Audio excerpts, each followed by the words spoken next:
commencer maintenant. Oui. Je vais au pire prendre en cours.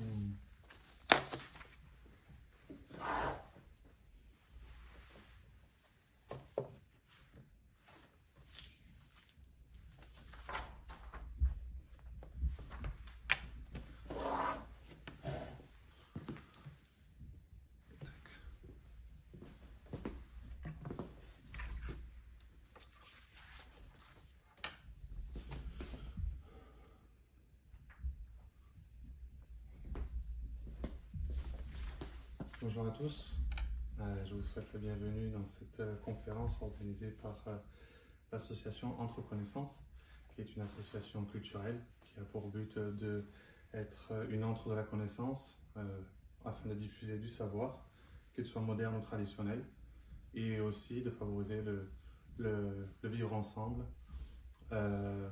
pour répondre à cet objectif qui pour nous est de chercher à apprendre à se connaître soi-même en cherchant à connaître l'autre. Et dans le cadre de cette série de conférences que nous avons organisées sur le sens de la vie, sur le sens de la vie, nous sommes à cette 4e édition. Et aujourd'hui, Elias, professeur de philosophie, va nous parler de l'existence de Dieu. Voilà, je lui laisse la parole. Merci. Merci beaucoup. Alors bonjour à tous, merci d'être venus. Pour commencer, je vais situer un tout petit peu le contexte de ce propos d'aujourd'hui par rapport à ce qui précède et à ce qui va suivre. Et puis ensuite, on va rentrer un petit peu dans le vif du sujet et introduire véritablement ce qu'on va raconter aujourd'hui. Donc, dans le cadre de nos réflexions sur le sens de l'existence, nous avons dans un premier temps tenté de montrer qu'il existait des valeurs morales universelles. Donc ça, c'était les séances précédentes. Et donc qu'il y avait de bonnes raisons de le penser. Et au premier rang desquelles se logeait donc cette valeur qu'est l'altruisme. On y reviendra un peu plus tard dans quelques séances. Il va s'agir maintenant pour nous d'interroger la question du sens de l'existence, du sens de la vie dans une autre perspective. Se demander s'il y a un sens qui est donné à l'existence humaine. On va se demander si le sens que l'homme peut donner à son existence, est-ce qu'il vient simplement de lui-même et de valeurs qu'il pourrait poser, mais qui proviendrait, qui aurait pour source sa subjectivité, ou bien est-ce que le sens que revêt l'existence aurait sa source en réalité en dehors de lui-même. Et si tel est le cas, alors il faudrait évidemment poser la question de l'existence de Dieu. Parce qu'en effet, si Dieu existe, eh bien, il y a de fortes chances que le sens qu'a l'existence provient est lié à l'existence de Dieu. Donc c'est pour ça qu'on va se poser la question aujourd'hui et la fois prochaine de la question de l'existence de Dieu. Et puis les fois d'après, on essaiera de voir ce que ça change à la question du sens de la vie, si Dieu existe. Alors évidemment, on ne prétendra pas régler de manière rigoureuse et complète la question de l'existence de Dieu, mais on va plutôt essayer d'apporter quelques éclairages qui sont peu mentionnés dans le débat public et qui pourraient amener à une réponse affirmative à la question de savoir s'il existe ou pas. Donc notre propos par rapport à la question de l'existence de Dieu s'articulera en deux temps. Donc aujourd'hui, on va réfléchir au lien qui existe entre l'existence de Dieu et les connaissances scientifiques contemporaines, en particulier en biologie. Et la fois prochaine, on s'occupera un petit peu plus de mystique, et en particulier de mystique comparée. Voilà. Donc venons-en à ce qu'on va raconter aujourd'hui. Donc notre réflexion portera sur Dieu et le vivant, ou plutôt dans quelle mesure est-ce que les connaissances qu'on a sur le vivant aujourd'hui pourraient constituer des arguments en faveur de l'existence de Dieu. Alors, le lien entre ces deux notions est assez simple à comprendre, la notion entre l'être vivant et Dieu. Pourquoi? C'est que les êtres vivants sont des êtres qui sont réguliers, qui sont complexes et qui sont hautement finalisés, dont les organismes accomplissent de manière souvent et très efficace un très grand nombre de fonctions. Et donc, une question immédiatement se pose, qui est la question suivante: comment est-ce que ces êtres finalisés et complexes ont-ils bien pu apparaître? Si par exemple on se balade dans le désert et qu'on voit une montre en bon état de marche, on ne se dira pas que cette montre a été, je veux dire, le produit des forces naturelles aveugles. On va se dire immédiatement qu'elle est, je veux dire, qu'elle a été conçue et produite par un être intelligent. Et donc, il en va de même pour les êtres vivants. Si les êtres vivants fonctionnent si bien, s'ils parviennent à persévérer dans l'existence à travers des fonctions physiologiques complexes, comment est-ce qu'ils ont bien pu apparaître? Dire c'est le hasard, ça semble peu probable. Néanmoins, les sciences contemporaines du vivant prétendent montrer tout à fait l'inverse, hein, et tout le monde le sait, depuis Darwin. La biologie prétend apporter une explication à la formation des êtres vivants en se passant justement de la notion d'intelligence et de la notion de production finalisée de ces êtres. À l'inverse, la biologie prétend que le hasard, entre autres, j'allais dire seul, mais non, pas tout à fait, et que le hasard est un élément explicatif suffisant. Voilà, donc voilà notre problème. L'intuition, disons, immédiate ou de l'être humain naïf, lorsqu'il voit un être vivant, il va se dire oh, bon sang, qu'est-ce que c'est bien fait, il y a sûrement une intelligence. Et à l'inverse, la biologie contemporaine prétend qu'on peut s'en passer. Et donc, on va essayer d'éclaircir un petit peu cette question en trois moments. Donc, dans un premier temps, on va exposer de manière assez simple la théorie darwinienne de l'évolution, ou plutôt la façon dont la théorie de l'évolution, toujours dans un cadre darwinien, est formulée. On l'appelle en fait la théorie synthétique de l'évolution, on y reviendra. Dans un deuxième moment, qui sera peut-être le plus long, on essaiera d'envisager les limites qu'a cette théorie en différents points.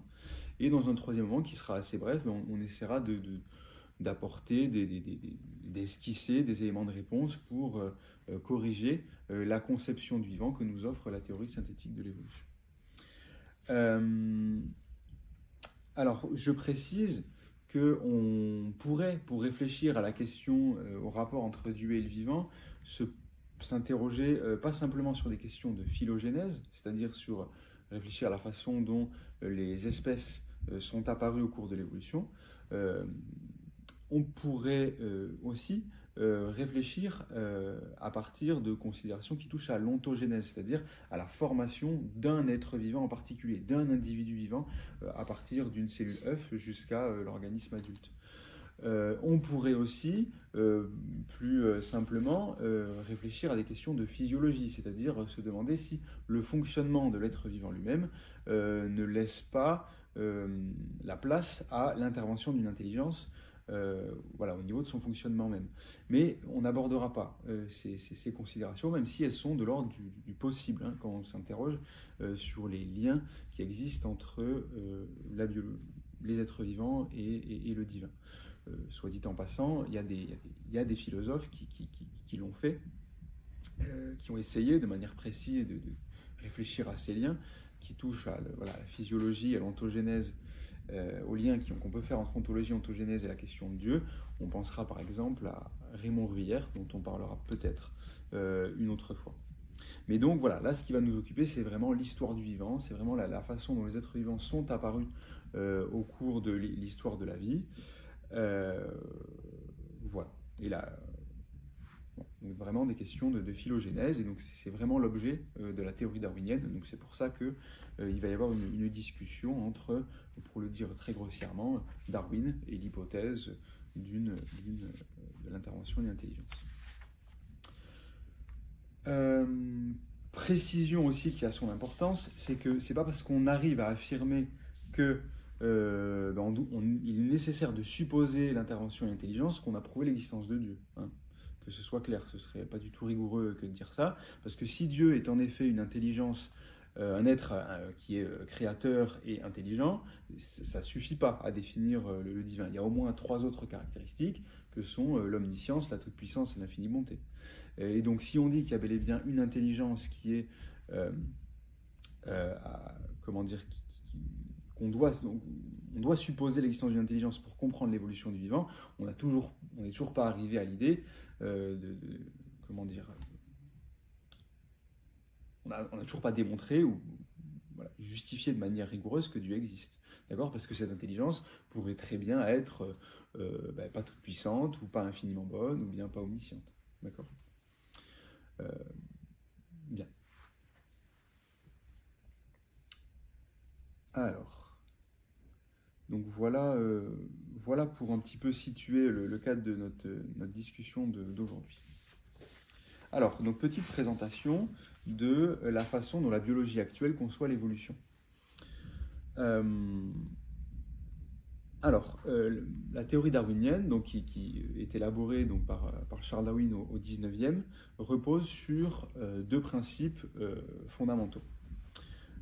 Pour Darwin, donc, il y a en fait 2 éléments qui permettent d'expliquer le passage d'une espèce à une autre et donc la formation des espèces au cours de l'histoire de la vie. Premièrement, c'est des mutations qui se font au hasard, d'accord ? L'idée que les êtres vivants peuvent muter d'une génération sur l'autre et que ces mutations ne se font pas dans une direction, ne sont pas guidées par une intelligence supérieure, ne se font pas non plus conformément, comme vous pouvez le penser Lamarck, en accord avec les besoins des individus eux-mêmes. Non, ces mutations pour Darwin, elles se font au hasard, c'est-à-dire dans toutes les directions, dans tous les sens. Et donc, qu'est-ce qui fait qu'il peut y avoir passage d'une espèce à une autre, et donc apparition d'une nouvelle espèce? Eh bien, ça va être l'idée que certaines mutations vont conférer un avantage adaptatif aux individus qui en sont porteurs, et donc la sélection naturelle que Darwin, dans certains textes, appelle sa divinité. Donc c'est la sélection naturelle qui va précisément sélectionner les mutations avantageuses et donc permettre de comprendre que certaines vont être donc exclues de l'histoire de la vie et d'autres conservées jusqu'à ce qu'apparaissent de nouvelles espèces. Donc les 2 éléments de base pour comprendre l'évolution du vivant pour Darwin, c'est mutation au hasard et sélection naturelle. Ça, c'est à peu près connu pour vous tous. Alors, précisons, pour être un peu exact, que les théories évolutionnistes, la théorie évolutionniste ne s'est pas arrêtée là, puisque Darwin ignorait complètement les mécanismes qui pouvaient présider justement à ces mutations. Eh bien, depuis en gros la moitié du XXe siècle, on sait que, du moins on pense savoir, que ces mutations se produisent en réalité au sein du génome, qui est le lieu donc de ces mutations aléatoires et de cette transmission aux générations suivantes. Et donc, si vous voulez, la fusion entre la théorie darwinienne et l'idée que les mutations ont lieu au niveau du génome, au niveau de l'ADN, c'est ce qu'on appelle la théorie synthétique de l'évolution. Voilà. Ça ajoute pas grand-chose à notre propos, c'est simplement pour être un peu précis. Alors peut-être quelques remarques importantes. C'est que les principes fondamentaux de la théorie de l'évolution tels qu'ils sont énoncés par Darwin, ils ne sont pas nouveaux. On a trouvé dans l'histoire des idées des penseurs qui avaient fait l'hypothèse que l'évolution et l'apparition des vivants pouvaient reposer sur des mécanismes similaires. On va trouver par exemple des choses très proches chez Démocrite et Épicure. D'accord ? L'idée qu'il y a une continuité dans la nature, que le règne vivant est composé d'un ensemble de formes organiques qui sont en changement permanent, que toutes sont parentes par une descendance commune d'un progéniteur primordial, et qu'il y a une sélection des variations aléatoires qui est le générateur principal qui est responsable de la création des vivants. Vous voyez, donc en fait, on pourrait dire il y a quasiment tout est là déjà depuis Démocrite. Mais donc, qu'est-ce qui fait la réelle force de la théorie darwinienne?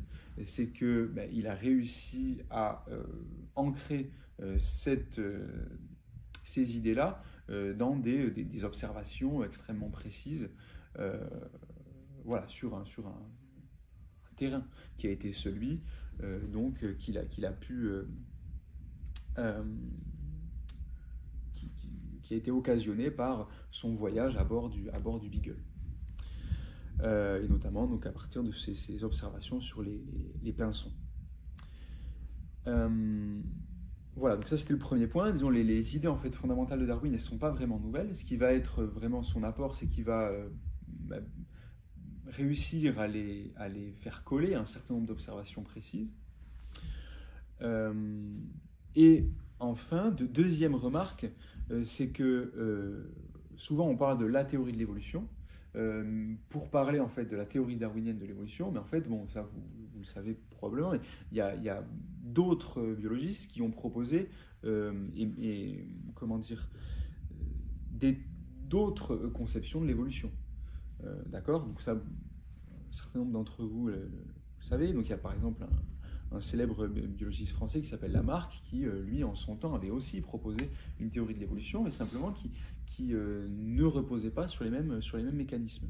D'ailleurs, si vous le souhaitez, alors, je ne vais pas m'arrêter sur Lamarck et sur son tout de suite, mais si ça vous intéresse, on pourra un peu en reparler dans la suite de la discussion, parce qu'il se trouve que, en fait, la théorie de Lamarck, qui affirme l'idée qu'il existe une évolution des espèces, et qui repose encore une fois sur des mécanismes différents. Donc, il y a plusieurs mécanismes, et les principaux, c'est l'idée que,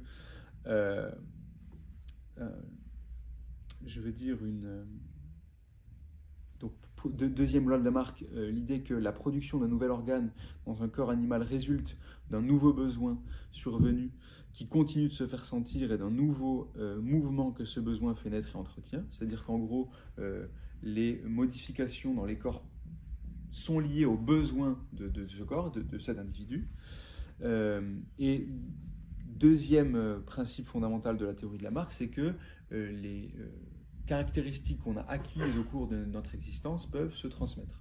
Idée qui est exclue de la théorie darwinienne et même de la théorie synthétique de l'évolution. Mais à partir de découvertes contemporaines, en fait, la théorie de Lamarck, en quelque sorte, reprend du poil de la bête, parce que ces deux idées-là se trouvent, en fait, dans certains cas, semble-t-il, confirmées. Si ça vous intéresse, on pourrait y revenir. Mais voilà, petit passage pour Lamarck, simplement pour dire que il y a d'autres théories de l'évolution du temps même de Darwin.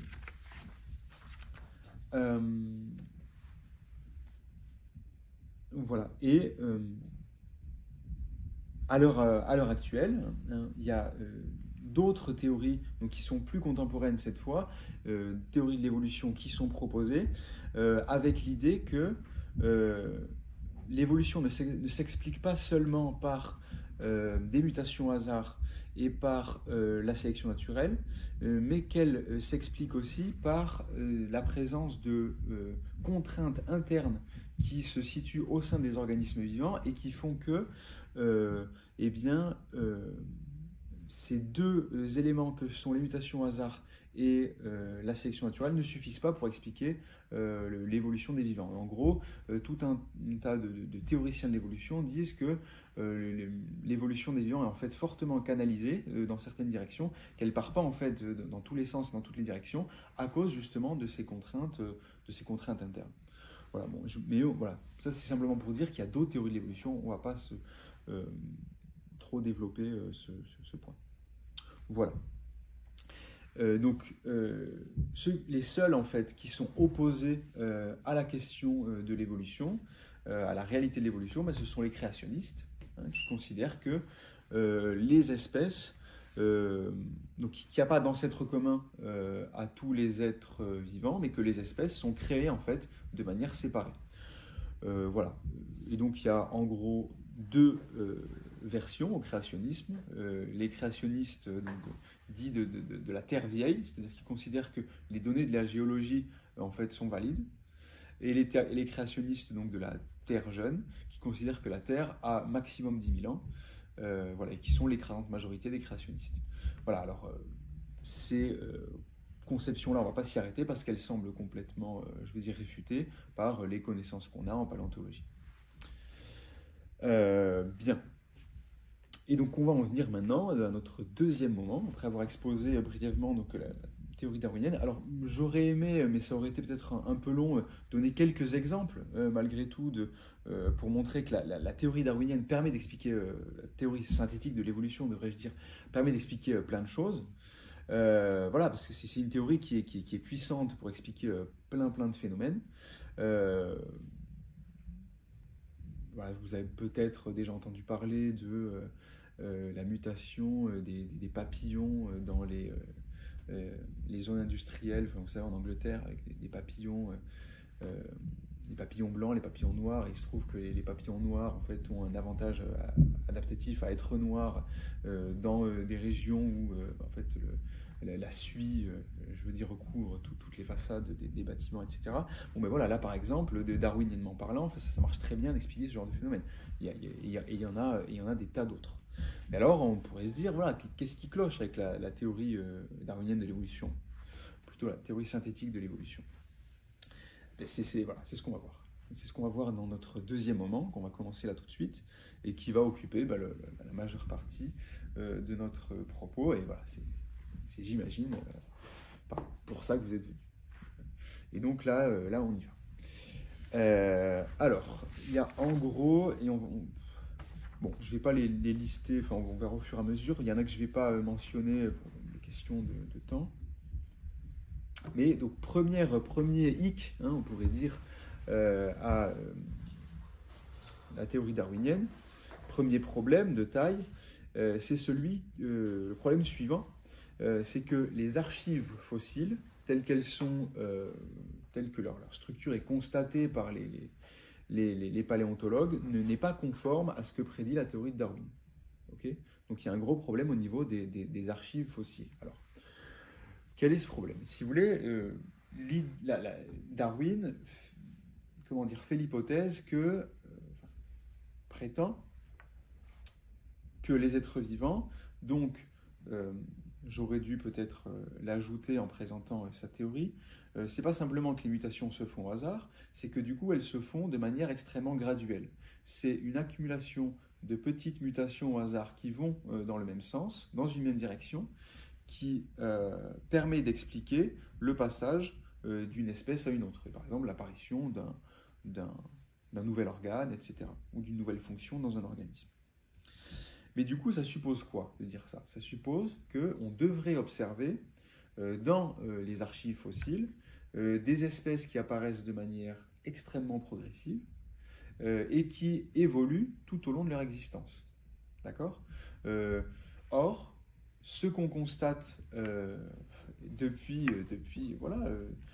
qu'on fait de la paléontologie de manière un peu sérieuse, c'est-à-dire au moins depuis le 19e, c'est que les archives fossiles sont structurées de la manière suivante, c'est qu'en fait les espèces n'apparaissent pas du tout de manière graduelle, mais de manière extrêmement soudaine, évidemment à l'échelle de l'évolution. Donc, quand on observe les fossiles, on constate que surgissent comme ça de nouvelles espèces, sans qu'on ait pu observer en amont des formes transitoires entre l'espèce qu'on observe, la nouvelle espèce qu'on observe et l'espèce de laquelle elle est censée découler. Donc on observe dans de très très rares cas des formes transitoires, ça c'est le premier point. Donc apparition soudaine hein, des espèces. Et deuxième point, c'est que les espèces n'évoluent pas tout au long de leur existence, mais qu'elles sont formidablement stables tout au long de leur existence. Donc ça, c'est le phénomène de stase. D'accord? Donc, apparition très soudaine des espèces, premier point. Et deuxièmement, extraordinaire stabilité des espèces tout au long de leur existence. Donc c'est ce que les théoriciens de l'évolution appellent des stases. Et donc ce qui va à l'encontre de la théorie darwinienne. D'accord ? Selon laquelle, encore une fois, l'évolution est censée se faire de manière extrêmement graduelle. Et donc en fait, la théorie de l'évolution a été dans cette situation assez extraordinaire depuis Darwin, donc c'est-à-dire la publication de L'origine des espèces, si je ne m'abuse, c'est 1959. Elle a été dans cette situation assez extraordinaire, donc depuis la publication de la théorie de Darwin jusque dans les années 70, où en fait les paléontologues se sont évertués à trouver donc, ce qu'ils appelaient ce qu'on appelle toujours des chaînons manquants.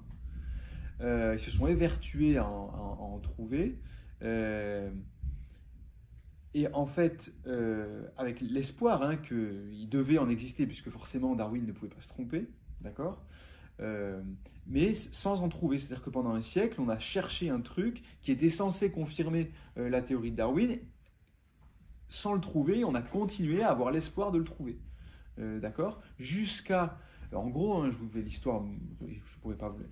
En gros, c'est ça, mais jusqu'à ce que dans les années 70, un des plus grands biologistes, paléontologues du XXe siècle, qui s'appelle Stephen Jay Gould, dise messieurs, il faut arrêter peut-être de prendre ses rêves pour la réalité. Et en fait, les chaînons manquants, les formes transitoires, on ne va pas les trouver. Ça fait un siècle qu'on les cherche, donc il faut qu'on arrête de les chercher si on ne les trouve pas.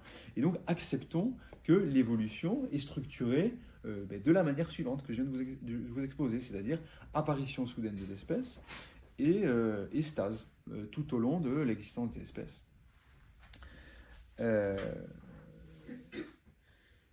Et oui, mais ses collègues, à Stephen Jay Gould, disaient oui, mais c'est pas possible, enfin... Et pourquoi on les comprend ? On comprend qu'ils soient bien gênés. C'est que, du coup, il y a plein de problèmes qui se posent à cette conception-là du vivant. C'est comment expliquer, du coup, que les espèces apparaissent de manière si soudaine. Je veux dire, le passage d'une espèce à une autre, c'est censé prendre du temps. Pourquoi ? Parce que les mutations sont censées se faire au hasard. Et or, pour qu'un organe apparaisse, eh bien, ça se fait pas comme ça. Souvent, un organe, c'est une réalité, je veux dire... extrêmement complexe, et donc il faut tout un ensemble de mutations coordonnées pour que l'organe apparaisse. Et donc, si on veut maintenir l'idée de mutation au hasard, il faut du temps. Voilà.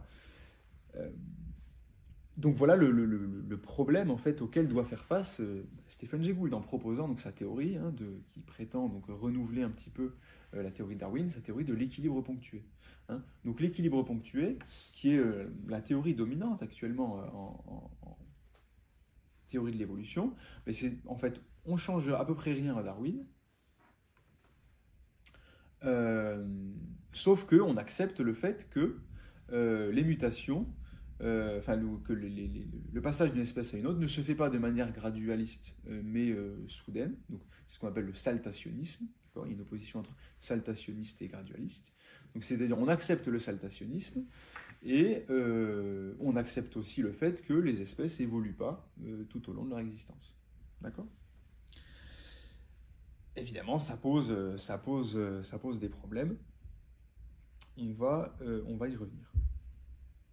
Mais le point extrêmement important à souligner, c'est que Stephen Jay Gould ne remet pas en cause les mécanismes fondamentaux de l'évolution, que sont les mutations au hasard et la sélection naturelle. Pour Stephen Jay Gould, voilà, il n'y a pas à changer ça. C'est pour ça que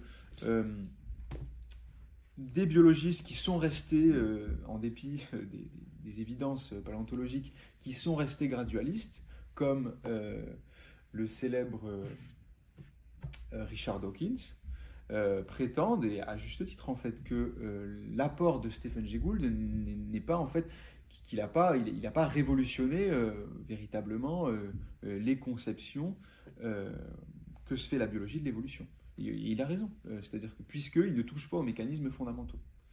D'accord ?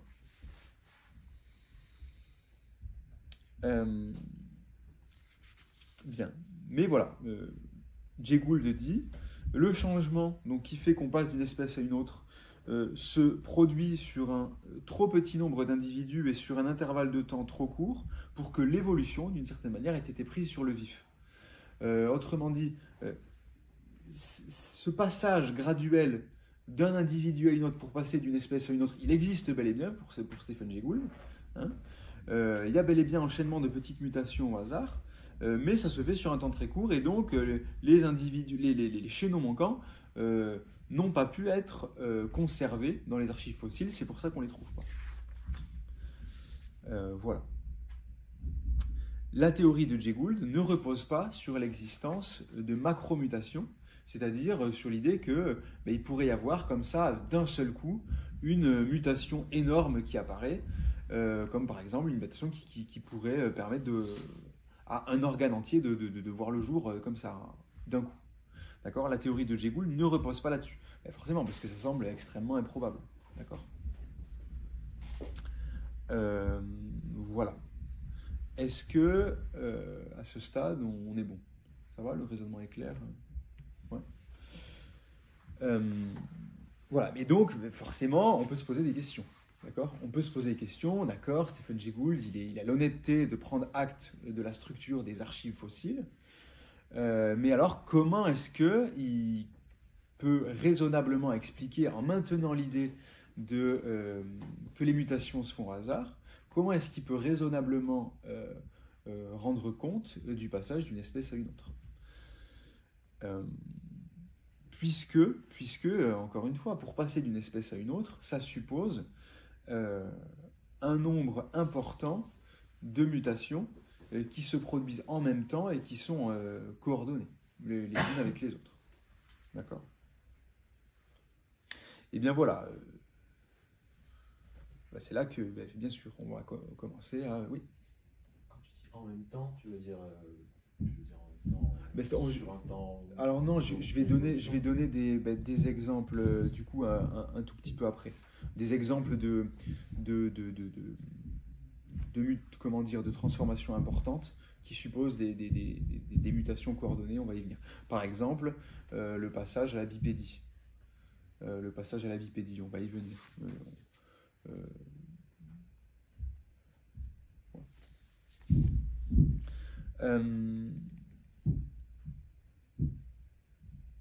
Alors, la situation...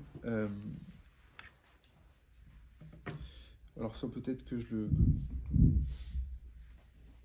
Bien, allons-y, on va y venir tout de suite. Et on pourra venir après sur des questions, si vous le souhaitez, on pourra en reparler, mais la question de combien de temps les biologistes considèrent que...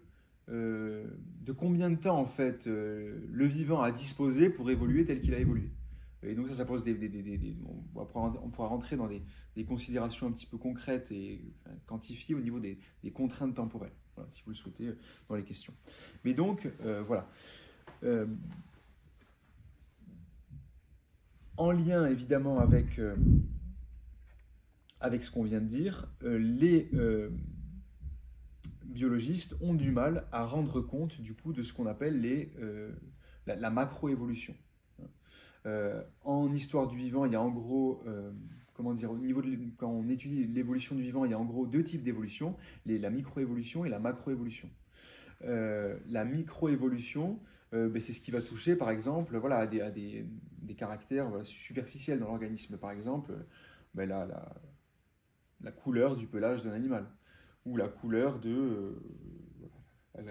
ailes pour un papillon, comme par exemple, comme pour l'exemple qu'on mentionnait tout à l'heure. La macroévolution, et donc également, on peut parler de microévolution au sein d'une même famille d'espèces, c'est-à-dire, par exemple, comment est-ce que, à partir de leur ancêtre commun, ont dérivé les différents types de félins, je sais pas, les tigres, les lions, les chats, etc. Ça relève plutôt de la microévolution, d'accord ?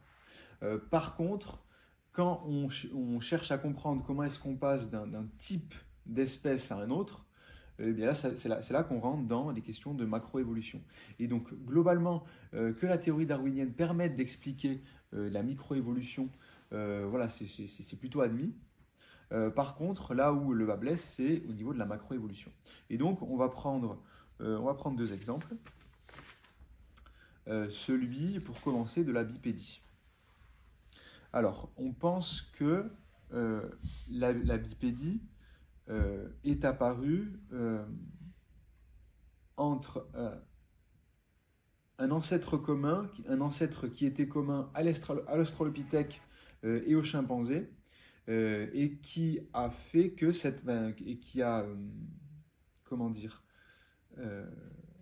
et duquel, du coup, l'Australopithèque dérive. Et donc, l'Australopithèque étant une espèce qui est elle-même bipède, ou quasiment bipède.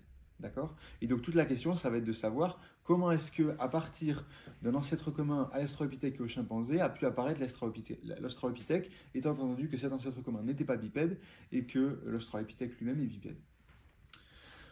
Alors, il se trouve qu'on peut donc marcher sur nos deux jambes grâce au fait que le haut de notre corps repose sur notre bassin qui a une forme qui est quasi circulaire.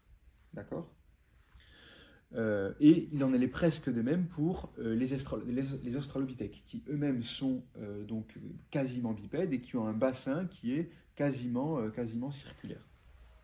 Néanmoins, les chimpanzés, eux, donc ne sont pas bipèdes et ont un bassin qui est beaucoup plus allongé. D'accord ? Donc le nôtre est quasiment circulaire, le bassin des chimpanzés est beaucoup plus allongé. Et donc, de sorte que la bipédie n'est pas du tout naturelle pour eux. Et il se trouve que les spécialistes de l'évolution considèrent qu'il n'y a pas de chaînon intermédiaire crédible entre un bassin adapté pour la quadrupédie et un bassin qui est adapté pour la bipédie ou quasiment adapté pour la bipédie comme celui de l'Australopithèque. Et donc, pour des spécialistes de la question, comme Chaline ou De Villers, qui sont des scientifiques qui sont, matérialistes, ils pensent que la transition a dû s'effectuer en une génération. D'accord ? C'est-à-dire qu'en une génération, on a dû passer d'un individu qui n'était pas bipède à un individu qui est bipède. Et alors, eux, ils considèrent que c'est possible parce que il se trouve que relativement récemment, je ne saurais pas dater, mais on a mis en évidence l'existence de gènes qui, à eux seuls, étaient capables de déterminer, de modifier des structures tout entières. C'est ce qu'on appelle les gènes OX. Et donc, par exemple, on a mis en évidence des gènes de ce type chez la mouche. Il y a des gènes similaires qui se trouvent aussi, me semble-t-il, chez la souris. Et bref, en fait, en modifiant simplement un de ces gènes, un seul gène, on arrive à produire une mouche mutante qui, à la place de ses antennes, a des pattes. D'accord ? Avec la modification d'un seul gène. Et donc, s'il existe des gènes qui peuvent à eux seuls provoquer des changements structurels importants, eh bien alors ces théoriciens de l'évolution pensent qu'il peut être crédible de considérer qu'en une génération, il peut y avoir des changements aussi importants que celui d'un bassin approprié pour la quadrupédie à un bassin approprié pour la bipédie. Oui. Juste par curiosité, ces mutations générées de cette manière-là, est-ce que ça produit des mutations fonctionnelles ou juste des mutations tout court, monstrueuses pour être caricaturales ? Oui, non, ça produit des monstres. Hein. Ouais, ça produit des monstres. Et alors, je ne saurais pas dater cette découverte des gènes OX, mais votre remarque, elle fait écho à l'hypothèse qui a longtemps été tournée en dérision chez les théoriciens de l'évolution, mais qui est faite par un certain Goldschmidt, qui justement, lui, qui prétend pouvoir expliquer justement le passage comme ça très soudain d'une espèce à une autre par ce qu'il appelle les monstres prometteurs. Et donc pour lui, en fait, il y a eu... alors pendant longtemps, il a été pas du tout pris au sérieux parce que on considérait que c'était trop peu probable, en fait. Que je veux dire, une mutation comme ça structurelle fasse que, ben voilà, pour l'immense majorité, voilà, certes, ça aboutit pas, mais que dans certains cas, ça aboutit. Mais en fait, là, le problème qui se pose par rapport à la bipédie, c'est que, et ce que n'envisagent pas les paléontologues qu'on a évoqués, c'est qu'il ne suffit pas que le bassin,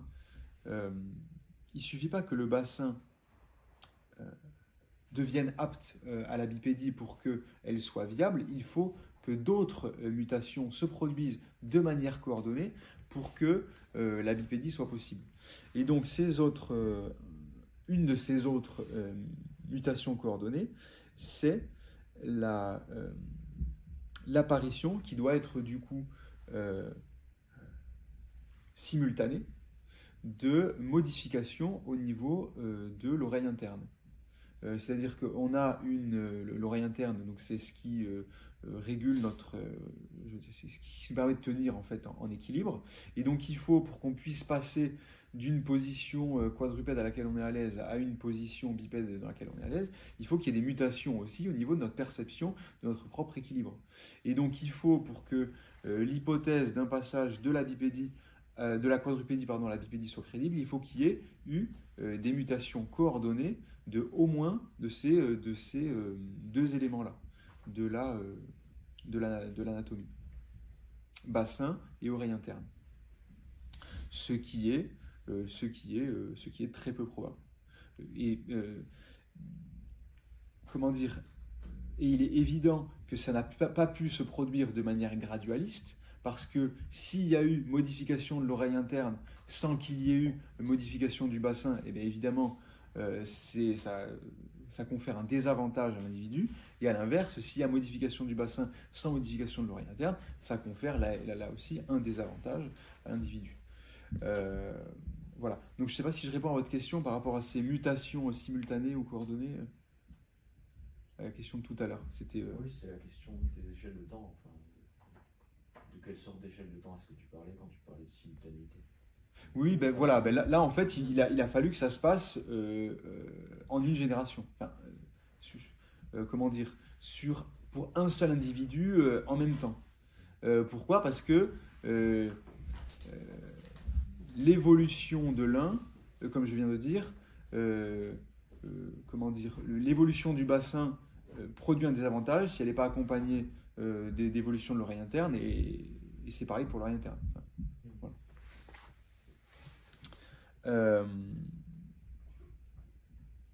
voilà. Voilà donc pour le premier exemple de ces macroévolutions qui ne peuvent pas s'expliquer de manière gradualiste.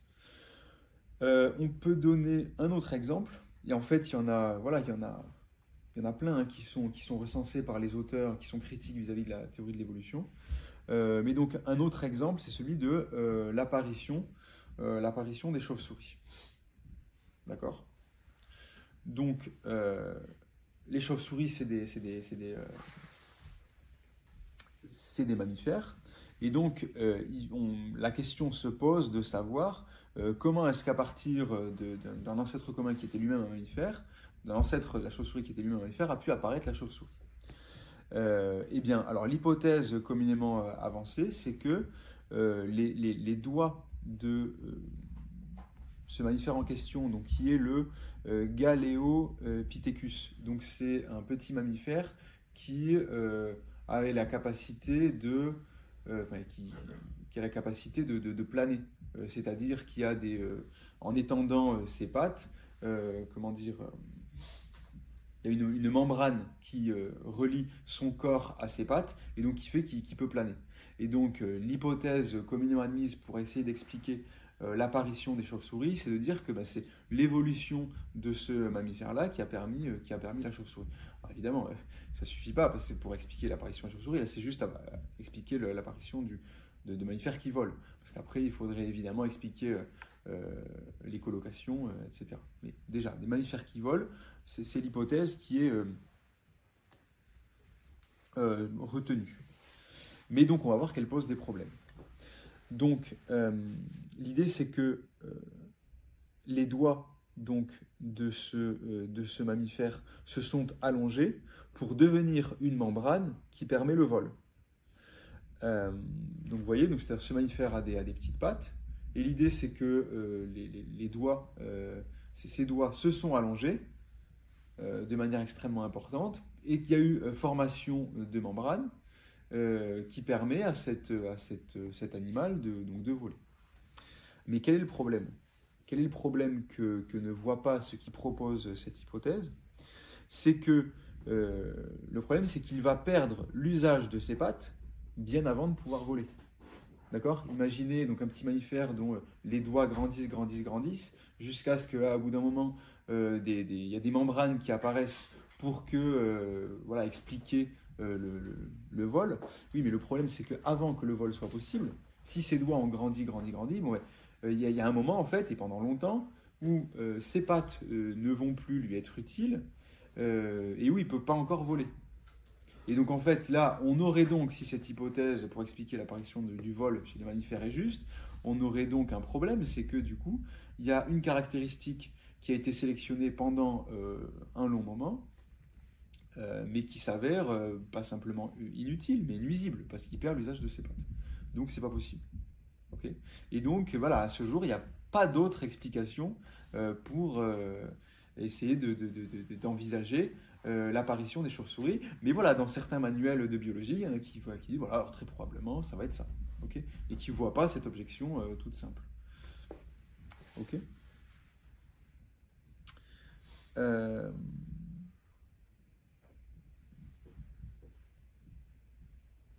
Alors, le problème, c'est que ça ne suffit pas pour permettre d'expliquer l'apparition du vol battu. Hein, parce que voilà, l'idée c'est que ce mammifère-là, donc le Galeopithecus, lui, est capable de faire de planer. Okay ? Donc pour expliquer le passage du vol plané au vol battu, il n'y a pas juste l'obstacle des doigts, c'est que il faut que d'autres mutations se produisent donc de manière coordonnée. Il aurait fallu une infrastructure musculaire complètement différente. Il aurait fallu aussi une infrastructure respiratoire aussi très différente de celle d'un animal capable de planer. Donc c'est pour ça qu'un des spécialistes de la question des chauves-souris a pu écrire, donc il s'appelle Glenn Jepson, chez les mammifères connus d'un point de vue morphologique, génétique et phylogénique, il y a une telle distance entre la pratique du vol plané et le mode propre aux chauves-souris qu'on pourrait presque dire que le développement du premier exclut la probabilité du développement ultérieur du second dans une même lignée phylétique. Donc c'est-à-dire, voilà, on ne voit pas comment est-ce que on peut passer du vol plané au vol battu, mais du coup, si le début d'explication pour comprendre le vol battu chez les mammifères, c'était de passer par le vol plané, bon, ben, si on enlève ça, on n'a absolument plus rien. C'est-à-dire pas la moindre idée de comment on aurait pu passer d'un mammifère qui vole pas à un mammifère qui vole. Donc vous voyez, là, le problème, c'est même pas simplement des questions de « ah, il n'y a pas le temps », etc. C'est même du point de vue de « ok, donnons-nous tout le temps nécessaire, tout le temps du monde, et toutes les mutations qu'on veut ». En fait, on ne voit pas comment est-ce que par des petites mutations, on peut passer de l'un à l'autre. À moins de supposer un gros coup de bol ou l'intervention d'une intelligence. C'est là qu'on va arriver. Hein. Vous me voyez venir avec mes gros sabots. Alors voilà, dans ce bouquin, le bouquin de Denton, donc Évolution, une théorie en crise, il donne plein d'autres exemples. Comme ça, je vais vous en lire d'autres qui sont assez savoureux. Et donc notamment, il a tout un passage sur l'apparition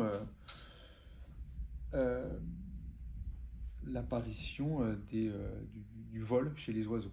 D'accord ? Qui là aussi pose plein de problèmes. Donc le problème de l'apparition des plumes. Hein, on suppose que ça vient des écailles.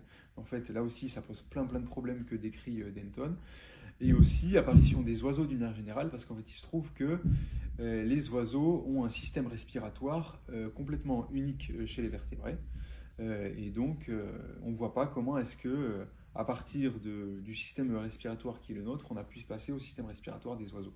Voilà, pour plus de détails, vous pouvez jeter un œil dans ce bouquin. Voilà, c'est passionnant.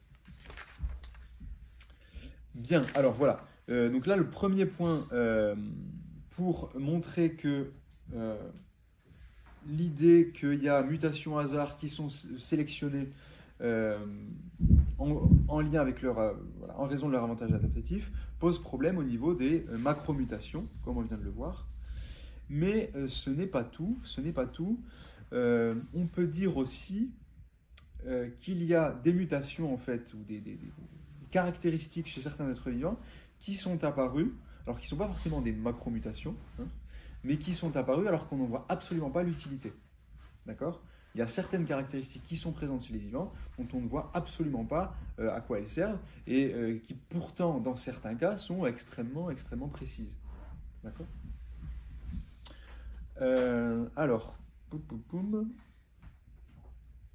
premier exemple, c'est celui du calima de Ceylan. Donc c'est un papillon. Ok, donc c'est un papillon qui ressemble à une feuille. D'accord ? Bon, très bien, ça on peut très bien comprendre, je veux dire, d'un point de vue darwinien, c'est voilà, pour se camoufler, c'est parfaitement logique. Par contre, il pousse, je veux dire, la dimension imitative très loin, c'est-à-dire que sur la feuille vient figurer un champignon. D'accord ? Bon, là encore, on peut se dire, ok, il y a un motif de champignon sur ces ailes qui ont forme de feuille, pourquoi pas ? Mais là où ça va loin, c'est qu'en fait, le calima de Ceylan ne se contente pas d'imiter quelque chose qui a la forme d'un champignon, mais il imite de manière extrêmement précise une espèce existante de champignon. Et donc c'est là que ça devient problématique. C'est que on peut comprendre que ça puisse lui être utile éventuellement pour, je veux dire, que le réalisme soit total, qu'il y ait un champignon sur ses ailes en forme de feuille, pourquoi pas, mais ça semble complètement inutile qu'il imite au détail près une espèce existante de champignon. Parce que les oiseaux peuvent éventuellement reconnaître un champignon en général, mais ça ne doit pas lui être utile du point de vue de sa survie et du point de vue de la façon dont ça lui permet d'échapper à ses prédateurs que d'imiter dans les moindres détails un champignon existant.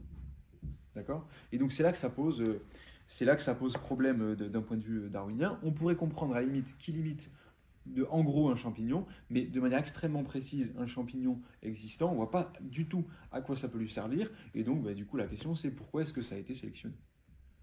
D'accord ? Donc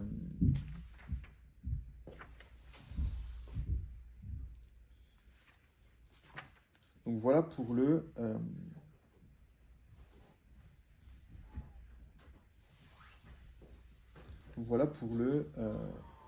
premier exemple de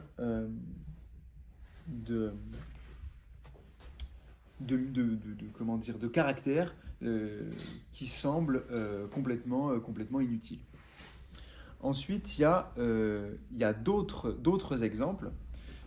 C'est qu'il y a certaines espèces de papillons qui en imitent parfaitement d'autres. Et alors, bien souvent, c'est quand ces espèces de papillons imitent d'autres papillons qui, eux, sont porteurs d'une substance que les oiseaux détestent ou qui sont toxiques pour les oiseaux et donc qui font que les oiseaux, finalement, ne les mangent pas. Et donc là, on peut complètement comprendre. Okay ? On peut complètement comprendre qu'un papillon en imite un autre parce que cet autre est porteur d'une substance qui fait que les oiseaux ne les mangent pas. Et donc ça existe. Il y en a plein. Donc là, Darwin permet de comprendre.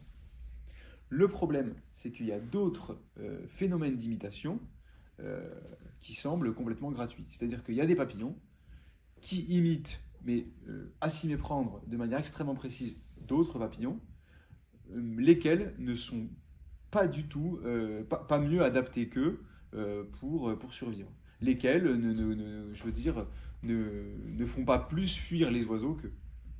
Et donc la question est, pourquoi ils les imitent ? Et pourquoi est-ce que ça a été sélectionné par l'évolution ? D'accord ? Ça semble complètement gratuit, complètement inutile, et donc pas explicable d'un point de vue darwinien. La seule explication possible, ce serait de dire que les papillons qui sont imités ont été par le passé non comestibles, d'accord ? Que par le passé, ils aient été porteurs de cette substance qui les rendait non comestibles. Mais la question serait alors, pourquoi est-ce qu'ils ont perdu ce formidable avantage qui les rendait non comestibles, d'accord ? Donc, en fait, il y a toujours pas d'explication. Et dernier exemple, qui est peut-être le plus impressionnant. Bon, il y en aurait d'autres, hein, mais on va passer à une autre idée, disons générale. Un autre exemple donc d'apparition d'organes qui semblent complexes, ou organes ou caractéristiques complexes, mais sans aucune utilité, c'est l'œil du Strombus. Alors, il se trouve que les vertébrés que nous sommes, nous avons donc des yeux complexes qui sont des yeux qui possèdent un iris, un cristallin et une rétine, d'accord ? Et donc qui sont complexes, qui nous permettent de voir de manière précise notre environnement, de faire des mises au point, voilà. Et donc pour nous, ça nous est très utile parce qu'on a besoin d'avoir des informations précises en provenance du monde extérieur. Le problème, c'est que le Strombus, qui lui a un œil de vertébré, c'est-à-dire un œil à cristallin et rétine, le Strombus, lui, est un escargot qui vit dans les fonds marins, d'accord, et qui a besoin pour, survivre, d'avoir de vagues informations lumineuses, c'est-à-dire en gros de savoir, là il y a de la lumière, là il n'y en a pas. C'est à peu près tout ce dont il a besoin, d'accord. La question est donc, comment se fait-il que cet animal ait un œil de vertébré, un œil à cristallin rétine, alors que ce dernier lui est parfaitement inutile. D'accord ? Ça semble complètement absurde d'un point de vue darwinien. Voilà.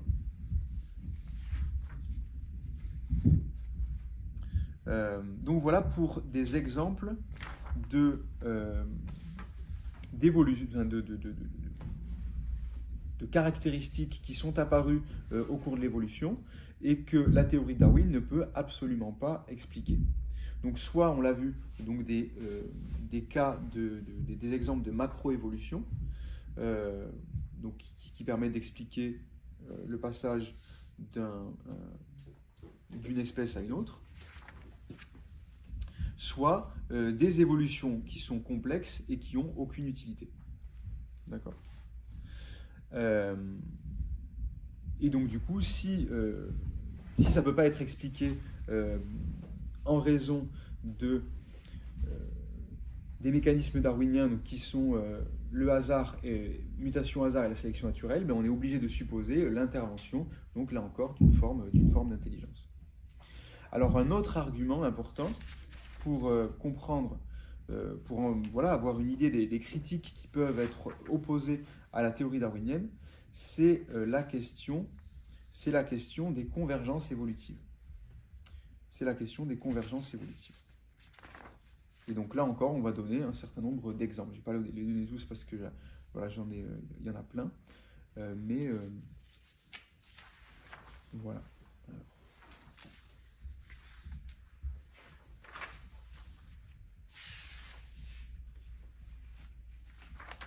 Alors, l'idée des convergences évolutives qui semble donc contredire la théorie donc, synthétique de l'évolution, c'est la chose suivante.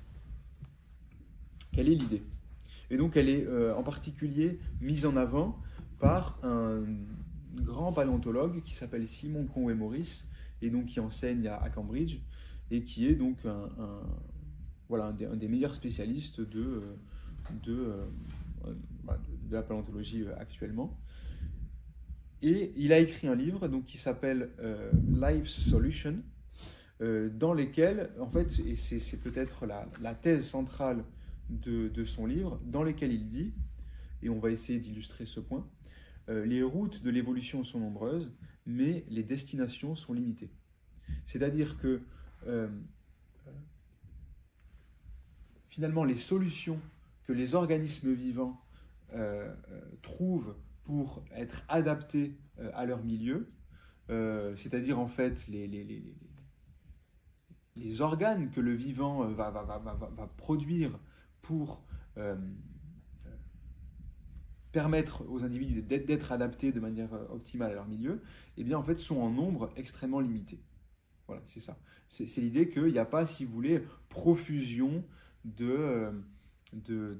d'inventions, de formes, d'organes, de fonctions. C'est comme si le catalogue de l'évolution était limité. Donc toute la question c'est mais pourquoi est-ce qu'il est aussi limité? Pourquoi est-ce qu'il est aussi limité? Donc on va tout de suite donner des exemples et un petit peu expliciter le raisonnement. Alors, le consensus actuel est que chaque espèce est le résultat d'un processus qui est dû au hasard et qu'il y a un grand nombre de possibilités, probablement bien plus que le nombre de planètes habitables dans la galaxie. Donc il y a un grand nombre d'espèces qui sont possibles dans l'absolu, selon le consensus actuel. Selon une telle conception, il est donc très improbable que les habitants d'une planète, imaginons s'il y avait des vivants sur Mars, d'accord, puissent ressembler à ceux des habitants d'une autre planète. Imaginons, voilà, si on trouvait une espèce qui serait très ressemblante au chat sur Mars, bon ben, ça ce serait tout à fait incompatible avec la théorie darwinienne, puisque, encore une fois, le moteur de l'évolution est censé être le hasard. Et or, l'apparition d'une espèce est tellement improbable au vu du champ des possibles que si on en trouve deux qui sont pareils, ben, ça semble, contredire l'hypothèse darwinienne. Mais le phénomène de la convergence évolutionniste indique au contraire que le nombre d'alternatives donc, est strictement limité.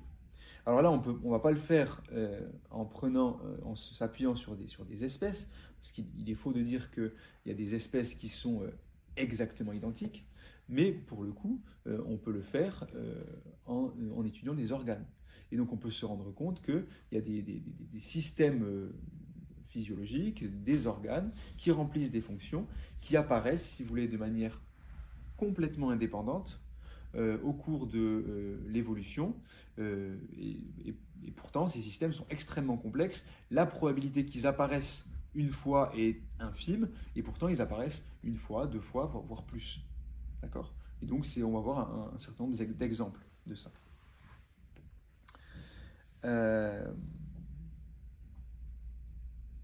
Alors, eh bien, on va revenir à notre exemple des yeux, donc des yeux de vertébrés. Eh bien, il se trouve que ces yeux-là, qui sont des organes extrêmement complexes, apparaissent à de nombreux endroits dans l'histoire de l'évolution et de manière évidemment indépendante. C'est-à-dire sans que les ancêtres communs des espèces dans lesquelles apparaît l'œil de vertébré, sans que l'ancêtre commun ait possédé l'œil lui-même. Donc, par exemple, on l'a vu, donc, le Strombus possède un œil de vertébré. Donc, mais il y a aussi des araignées qui possèdent des yeux de vertébrés. D'accord ? Alors que la plupart des araignées ont des yeux à facettes et que ça leur suffit, ça marche très bien, les yeux à facettes. Mais il y a aussi certains calamars qui sont pourvus de ces yeux. Et donc ils sont apparus 6 fois dans l'histoire du vivant. D'accord ? 6 fois il y a eu apparition d'yeux de vertébrés. Et également c'est apparu chez certaines méduses, alors que les méduses n'ont pas de cerveau. Et donc c'est comme si, nous dit donc Jean Stone dans son livre, donc Jean Stone, donc, qui est un bon spécialiste de l'évolution, il a fait des études poussées en paléontologie et il connaît les différentes théories contemporaines de l'évolution. Donc c'est par lui que je connais ces résultats qui sont mis en avant par Cohn et Morris. D'accord ? Et donc Jean Stone nous dit, c'est comme si quelque chose dans la nature incitait la structure œil de vertébré à se manifester, même là où elle ne semble pas nécessaire. Dans des phylums, c'est-à-dire des grandes catégories d'êtres vivants, où il existe des ancêtres qui sont pourvus d'yeux différents, donnant toute satisfaction. D'accord ? C'est-à-dire que l'œil de vertébré est apparu chez certaines araignées, alors qu'elle avait un ancêtre qui avait des yeux à facettes, et l'œil à facettes marchait très bien. Et donc, voilà, très bizarre, très bizarre. Voilà, donc cet organe qui est quand même extrêmement complexe est apparu à 6 reprises. Autre exemple de convergence évolutive,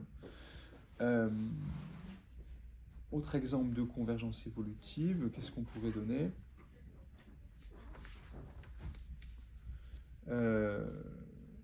On pourrait parler de la viviparité.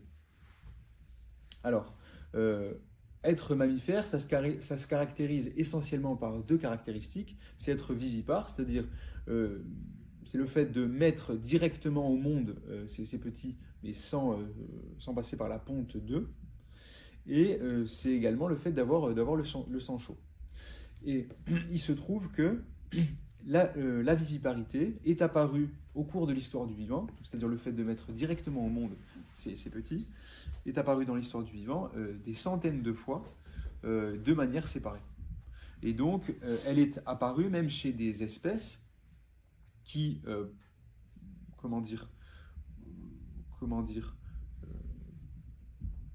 appartiennent à des groupes, par exemple des espèces de scorpions ou des espèces de poissons, où en fait les scorpions, l'écrasante majorité des scorpions ou des poissons ne sont pas vivipares, mais ils sont ovipares.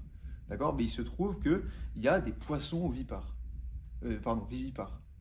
D'accord ? Alors qu'habituellement, on a tendance à considérer que on croit que c'est l'apanage des mammifères seulement.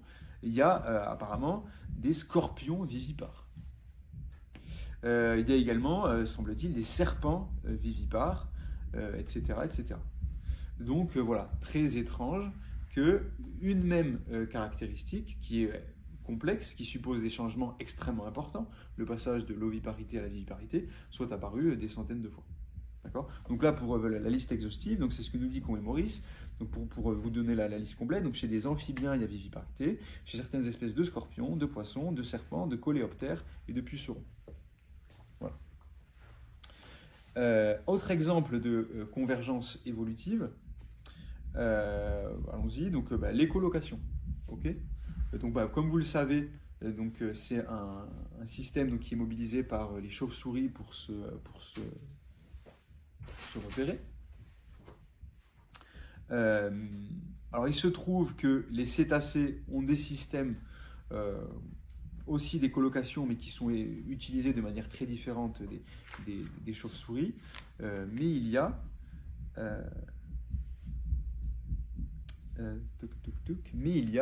également un oiseau qui s'appelle le palangane, qui est aussi doté de ce système. Et donc, qui l'utilise comme les chauves-souris pour se déplacer dans des grottes obscures où il vit. Voilà, donc pareil, c'est la même idée, si vous voulez. L'écolocation, c'est quand même un système très particulier. La probabilité pour qu'il apparaisse une fois dans l'histoire de la vie est infime. Donc, comment se fait-il qu'il soit apparu 2 fois de manière indépendante ?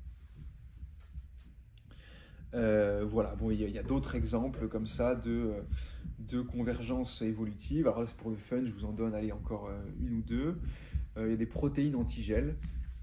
Donc il y a les morues qui ont besoin de synthétiser une protéine particulière pour empêcher la formation de cristaux de glace dans leurs cellules.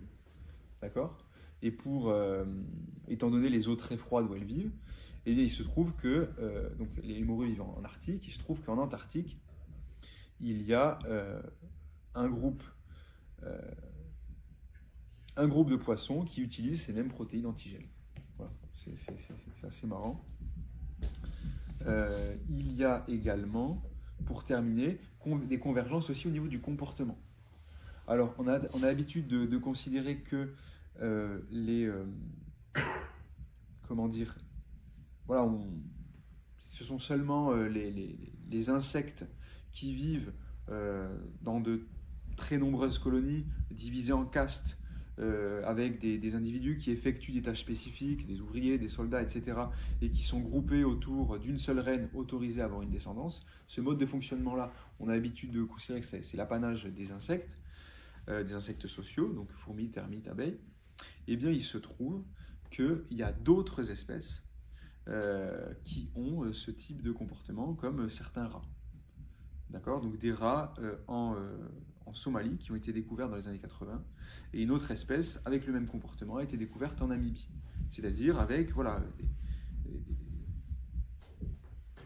une femelle qui seule peut pondre, peut procréer, division en castes, etc. Mais il se trouve que ce type de comportement est aussi présent chez certaines crevettes, d'Australie. Voilà. Donc, autre exemple de convergence évolutive qui est assez étonnant.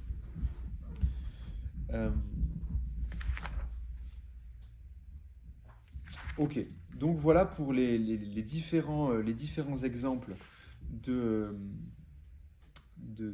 pour les différents arguments, si vous voulez, qui nous poussent à admettre que à considérer, disons, que les mécanismes fondamentaux qui sont proposés par la théorie synthétique d'évolution, c'est-à-dire mutation, hasard et sélection naturelle, ne permettent pas d'expliquer en fait l'évolution du vivant. Et donc, du coup, qu'est-ce qu'on peut substituer à ces propositions théoriques-là? Eh bien, il faut peut-être ne pas hésiter à se ruer, alors de manière aussi rigoureuse que possible, mais se ruer quand même joyeusement vers la métaphysique, vers des hypothèses métaphysiques. Et donc, il y en a deux qui sont proposées à minima, par des penseurs de l'évolution, et deux hypothèses qui peuvent d'ailleurs tout à fait être compatibles, et qui sont en réalité,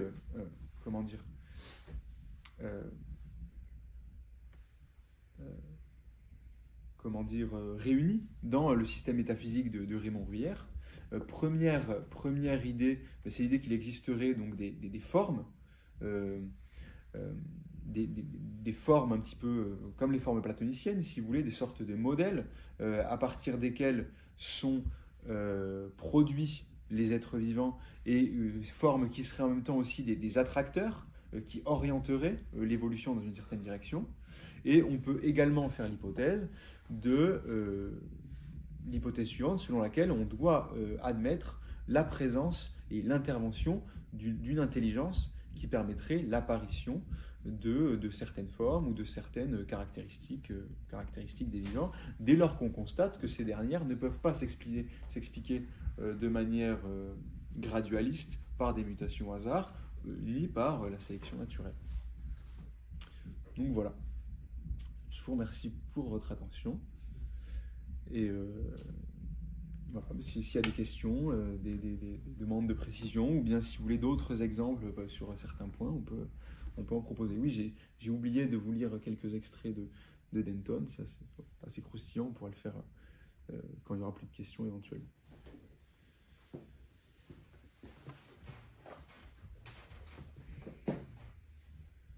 Est-ce qu'il y a des demandes de clarification? Est-ce que globalement ça... Le titre d'origine, c'était quoi de la conférence? C'était sur les rapports. Bon, alors, le titre, disons, général, mais qui n'était pas assez précis, c'était du existe-t-il. Mais comme je l'ai dit en introduction, c'était pas du tout assez précis. L'idée, c'était de se demander si la compréhension qu'on a de l'évolution du vivant doit nous pousser à faire l'hypothèse d'une intelligence qui intervient pour comprendre son apparition. Ça peut donc aussi fonctionner avec la notion de l'existence de multiples courants d'intelligence ou groupes d'intelligence aussi. L'un n'exclut pas l'autre. Alors après, toute la question, c'est voilà, de quelle est la nature de cette intelligence. On peut imaginer que derrière chaque espèce, ou chaque forme, chaque idée, il y ait un type ou un flux d'intelligence spécifique. Oui, on pourrait, oui, bien sûr. Là, après, mais là, il faudrait, préciser, si on veut, l'architecture de la métaphysique en question. Mais oui, si on considère que ce sont des anges, par exemple, qui régentent, comme dans le pensent les traditions monothéistes, c'est des anges qui président au bon fonctionnement, à la bonne marche, au bon développement des espèces. Bon. Eh bien, voilà, un ange est doté d'une certaine intelligence qui n'est pas celle de notre ange, et donc voilà, on pourrait supposer. Oui, mais disons là, l'idée c'est plus de dire bon voilà, il y a une intelligence, disons globale, qui est unitaire et qui intervient ponctuellement dans l'évolution pour. Mais on. Ouais. Je veux juste rebondir sur ce que vous dites. Mais dans le cas où on a des intelligences différentes, comment on peut expliquer du coup qu'il y ait justement une unité, que du coup chaque espèce arrive à vivre avec les autres? Vous auriez vu ça comment? Et dans le système angélique, ils sont tous soumis à un principe maître? Si vous pouvez m'expliquer, je suis sûre.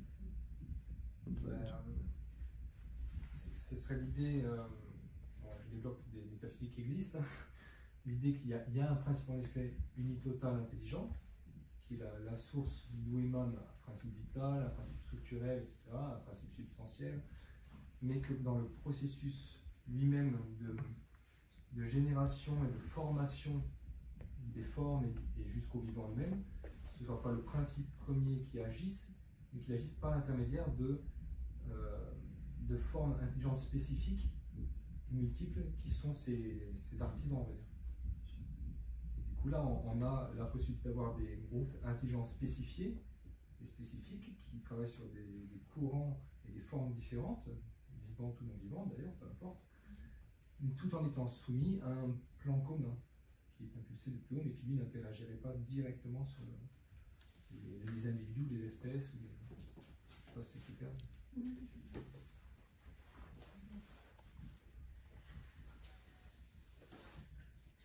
Et du coup, ces conclusions et ces limites ou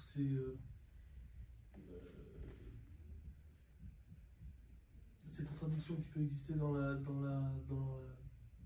théorie darwinienne, c'est quoi le nom exact? Ouais, théorie synthétique. Ouais. Synthétique. Est-ce que la majorité des scientifiques voient ces limites? Ok. Non. L'écrasante majorité ne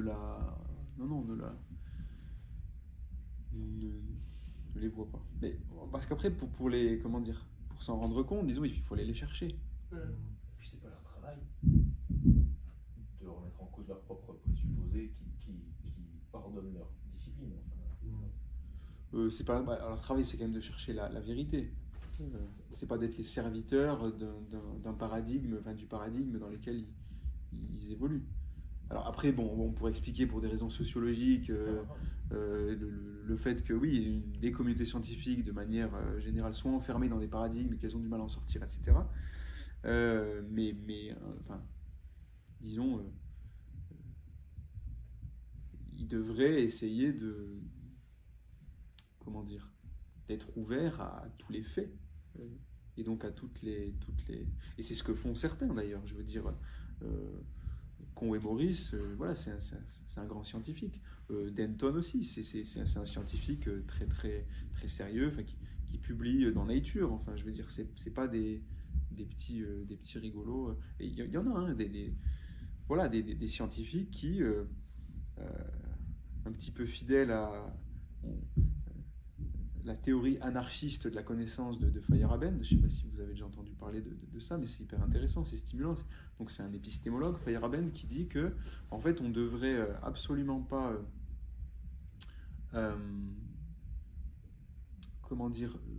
se soucier du caractère incongru, saugrenu ou réaliste d'une hypothèse. On devrait envisager toutes les hypothèses, aussi saugrenues soient-elles. Par contre, ce vis-à-vis de quoi il ne faut pas transiger, c'est vis-à-vis des confirmations expérimentales. Et donc, le seul critère doit être, est-ce que l'hypothèse est confirmée expérimentalement ou pas? Et le problème, c'est que dès lors qu'un scientifique se déploie et fait ses recherches dans le cadre d'un paradigme, eh bien, il va exclure a priori tout un tas d'hypothèses qui sont en désaccord avec le paradigme, et ce qui conduit à une sclérose de la science, malheureusement. Mais il y a des savants qui osent, je veux dire, qui ont le courage d'envisager des hypothèses. Et donc, par exemple, quelqu'un que je n'ai pas encore lu, mais dont j'ai pris connaissance par l'intermédiaire de Jean Stone, un certain Rémi Chauvin. Je ne sais pas si vous avez déjà entendu parler, mais, donc, et le problème, c'est que ce monsieur, il a été assez rapidement, je crois, blacklisté, quoi. Donc à la base, c'est un très bon spécialiste des insectes, un des meilleurs en France, hein, des sociétés d'insectes, mais qui s'est mis à, parce que fidèle au principe de la théorie anarchiste de la connaissance de Feyerabend, qui s'est mis à envisager des hypothèses les plus farfelues qui soient, mais qui avait le courage de les garder et d'essayer de les défendre dès lors qu'elles étaient confirmées expérimentalement. Et donc, voilà, bon, voilà, j'ai pas lu encore, mais ça a l'air hyper stimulant. Et bon, ouais, il s'est aussi occupé de parapsychologie, enfin bref, enfin, tout ce qu'il faut pour être considéré comme pas sérieux. Dans les exemples de la macroévolution, il y en avait un que j'avais entendu de la bouche d'un créationniste pour le coup, mais qui était très pointu sur certaines choses, un très bon scientifique, et qui m'avait vraiment frappé, et qui je trouve,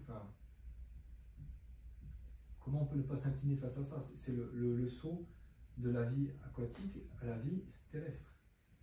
Prenez l'exemple d'un poisson primitif, voilà, un animal primitif de type aquatique. Tout son organisme est profilé pour être performant et survivre dans l'eau. Sa forme, la fonction des nageoires, la fonction respiratoire, les perceptions, enfin, tout est profilé pour la vie aquatique. Et en effet, si on imagine des mutations comme ça, au hasard, sélectionnées dans un temps plus ou moins long, et peu importe en fait la durée, ça ne change rien au problème en fait.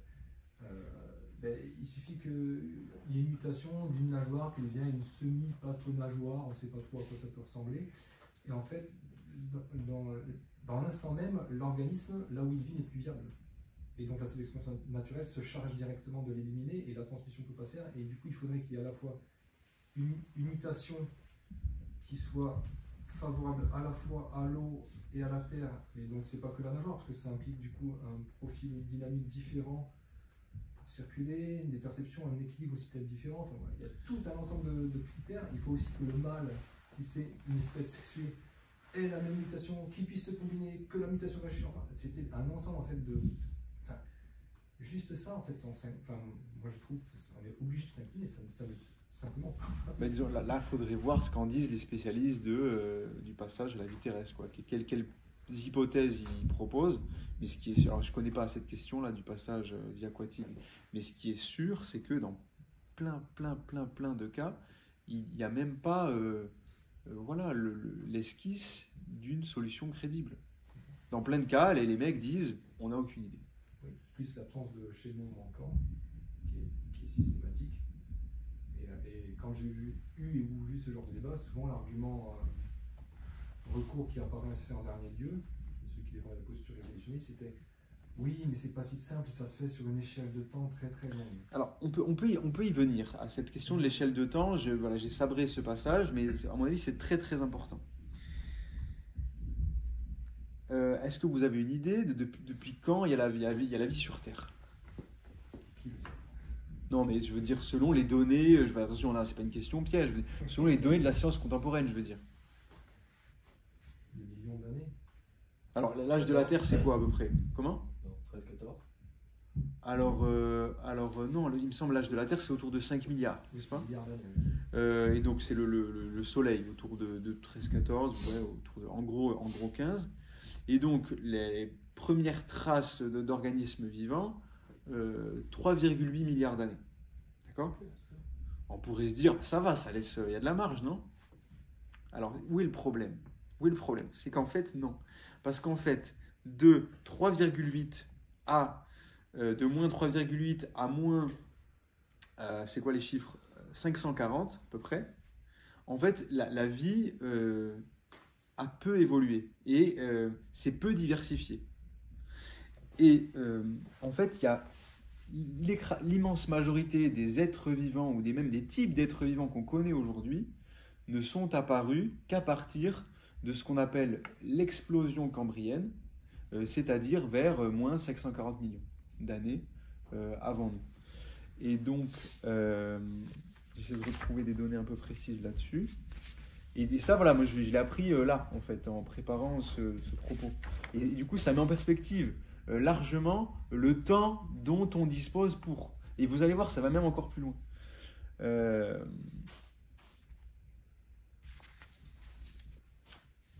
Voilà, et donc il y a environ 540 millions d'années, explosion donc du Cambrien, et c'est à partir de ce moment-là qu'il y a eu apparition, par exemple, des arthropodes et des vertébrés. D'accord? C'est-à-dire que donc les arthropodes, que je ne dise pas de bêtises, ce sont des êtres vivants qui ont un exosquelette et qui sont articulés. D'accord? C'est pas des mollusques, ils n'ont pas de squelette articulé. Et donc, par exemple, ça va être les crabes ou bien les fourmis. Hein, c'est des arthropodes. Ok? Mais il y a aussi les vertébrés qui apparaissent au moment de l'explosion du Cambrien. C'est-à-dire qu'avant 540 millions d'années, il n'y avait pas d'arthropodes ou de vertébrés. Et donc, du coup, toute la question, et du coup, ça rétrécit largement l'intervalle de temps dont les vivants disposent pour évoluer. Mais c'est pas tout. C'est que, comme on l'a vu, les vivants n'évoluent pas tout le temps. Ça y est, c'est acquis. Ils évoluent en fait de manière tout à fait ponctuelle, puisque durant l'écrasante majorité de l'existence d'une espèce, il y a un phénomène de stase, donc de stabilité, donc de non-évolution. Et donc en fait, si on fait une fourchette, en fait, de fourchette, disons, contraignante à une fourchette généreuse, les êtres vivants en fait évoluent pendant une période qui correspond entre 1% et 5% du temps de vie de l'espèce. Et donc en fait, il faut considérer que les êtres vivants ont comme temps pour évoluer entre 1% et 5% de 540 millions pour comprendre par exemple l'évolution des vertébrés du début jusqu'à nos jours. Et donc pour comprendre par exemple le passage des vertébrés qui sont sous l'eau et qui sortent de l'eau et qui deviennent je ne sais pas quoi, enfin, etc. etc. Et donc ça fait que des premiers vertébrés aux vertébrés actuels, c'est-à-dire avec toutes les transformations que ça suppose, toutes les espèces, les différentes familles d'êtres vivants, etc., eh bien, le vivant dispose de 6 à 30 millions d'années pour faire tout ça, ce qui semble quand même très très peu. Et donc si on le traduit en termes de génération, en sachant qu'une génération, donc ça c'est Denton qui le dit, une génération moyenne pour des poissons, des amphibiens, des reptiles, ou des mammifères, c'est environ 5 à 10 ans, ça veut dire que toute l'évolution des vertébrés, par exemple, a dû se faire sur quelques centaines de milliers de générations. Ce qui semble du coup peu pour expliquer le passage de toutes ces espèces d'une espèce à une autre plein de fois. Enfin, voilà, donc ça c'est des chiffres assez importants pour avoir mettre en comprendre précisément ce dont il s'agit quand on dit oui mais la vie c'est vieux, il y a eu beaucoup de temps, etc., etc. Non, pas tant que ça. Pas tant que ça.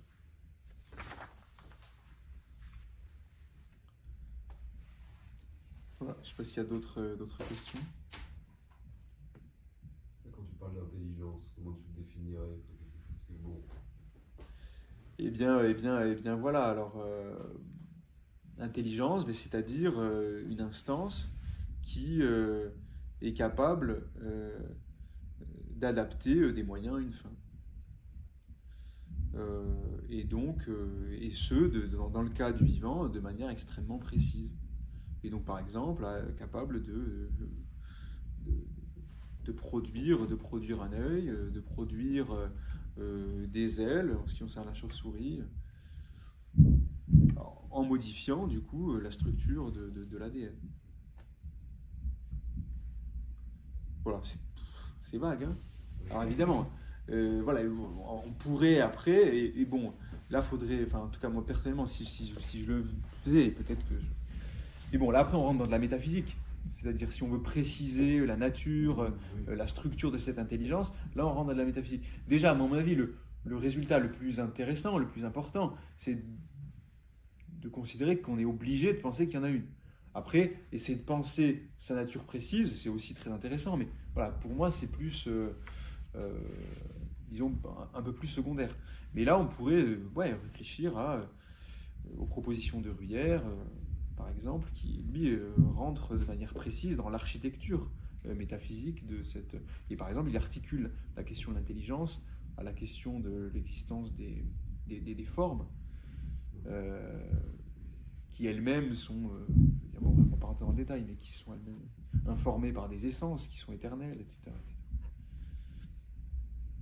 Donc c'est déterminant, parce que selon où on la loge et selon la façon dont est articulée avec toutes ces choses, par exemple les formes, en fait, elles prennent une part active ou passive, plus ou moins, et en fait là ça change beaucoup tout. C'est toujours le rapport actif ou passif, en fait.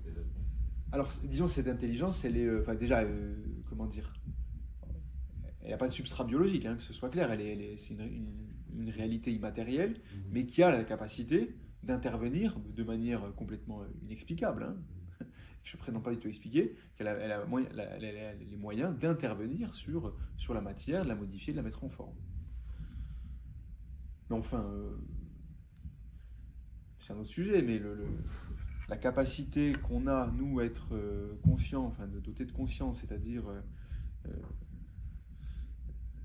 je veux dire, doter de cette faculté d'avoir des vécus et des représentations qui sont des réalités immatérielles et non observables, le fait que nous, être conscients, soit capable de mouvoir notre corps, c'est un mystère qui n'est pas beaucoup plus, pas beaucoup moins épais que celui que je viens de vous proposer. Enfin, que celui que pose la question de cette intelligence. Mais c'est un autre sujet. Question des rapports corps-esprit. Enfin. Oui. Et dans tes recherches, est-ce que tu as pu trouver des informations concernant, par exemple, la suite de Fibonacci, et d'où le nombre d'or, par exemple, avec les différents rapports que l'on peut retrouver dans la nature, que ce soit dans l'espèce animale ou végétale, tellement de correspondances, notamment je ne sais pas comment dire, les rapports de taille, par exemple, qu'on peut trouver, ou le pourcentage d'agrandissement de la spirale d'un escargot, qui est le même avec le rapport entre les membres d'un être humain. Est-ce que tu as pu en trouver quelques informations là-dessus? C'est pas une invitation à voter France Insoumise, hein. Parce que, fille, c'est le rapport d'or, en fait. Ils ont repris ce truc-là. Alors, ça fait très longtemps que je veux creuser ces questions-là, parce que forcément, elles rentrent tout à fait dans le cadre de ces réflexions, mais j'ai pas assez de matière. Et complètement, ouais, ça mérite d'être... Parce que l'évolution, selon Darwin ou selon les théories évolutionnistes, est-ce qu'ils prennent tous en compte est-ce que le facteur du hasard est commun à tous, ou est-ce qu'ils voient une suite d'évolution logique? Eh bien, voilà, disons qu'il y a plusieurs propositions théoriques pour penser l'évolution. Darwin, c'est le hasard, mais il y en a d'autres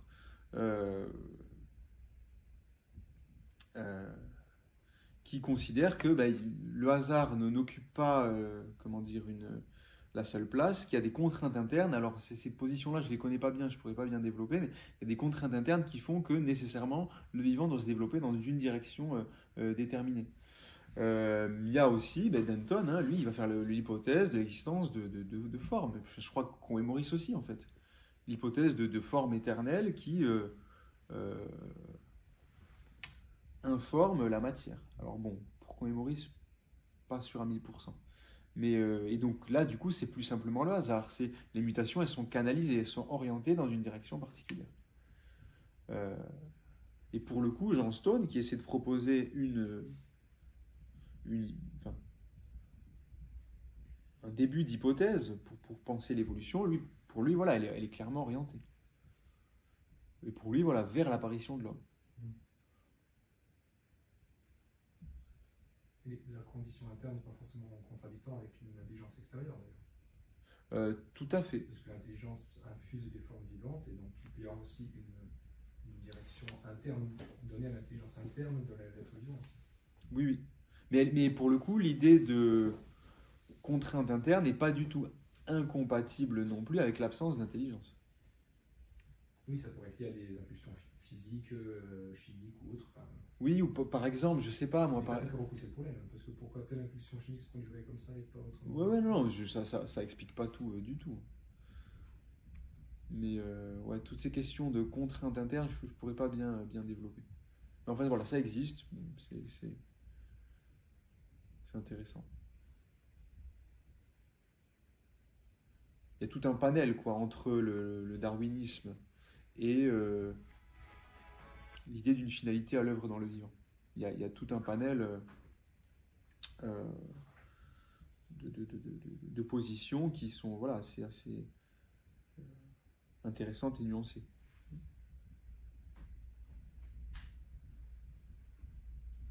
Bon, ben voilà, merci beaucoup. Merci. Et ben voilà, donc si jamais ça vous motive, la prochaine fois on parlera plus de mystique et de la manière dont on peut peut-être arriver à justifier l'existence de Dieu à partir de ces expériences qu'on peut en faire dans des traditions qui n'ont rien à voir. Voilà. Merci.